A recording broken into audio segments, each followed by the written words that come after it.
ايوا حنا نبقاو نسينو حتى نمشيو للمغرب وناكلوا اللحم البرقوق في شي عرس. استعملنا اللحم حنا البرقوق خلعنا ولا؟ ايوا خوتي الزوافريه، اليوم غنوريكم كيفاش كنطيب اللحم بالبرقوق. ايوا خويا حنا والمضى علاقه لا تنتهي. اخاي العزيز، ايوا قطعناه وفصلناه وفي الكوكوت لحناه. هذيك الهندي بابا غاديك ليها غير وحدك. كنديروا الملحه، كنديروا المروزيه اللي جبتها من العربيه، كنديروا الخرقوم، كنديروا الابزار، كنديروا سكنجبير، كنديروا ورقه سيدنا موسى، كنديروا القزبر حبوب وكتخلط جخلط.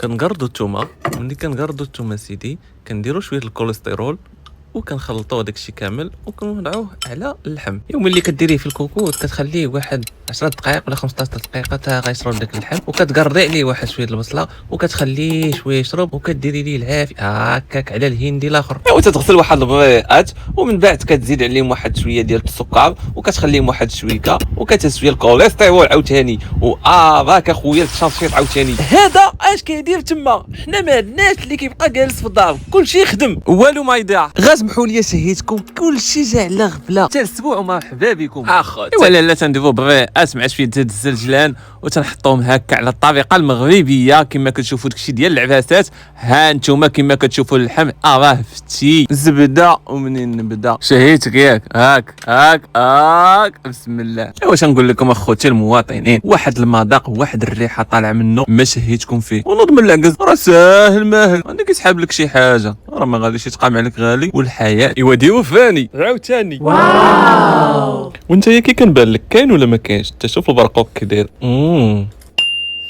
ايوا خوتي بقيت كنتفكر في ايامات الباسي والكومبوزي وايامات تجيب لك امك الخبز فيه اللحم والمولعه ناري هدا فيك الرعده والمعده. واخوتي وليت كنحس بالدوخ يا اخوتي. هو يبدا يقول لي عقلي ايو فراني وانا اخوتي غضريف ولد دارنا وما نقدرش على هذا الشيء هذا. وانت جايب كتف واحد وباغي تاكلو بوحدك اسد الاطلس.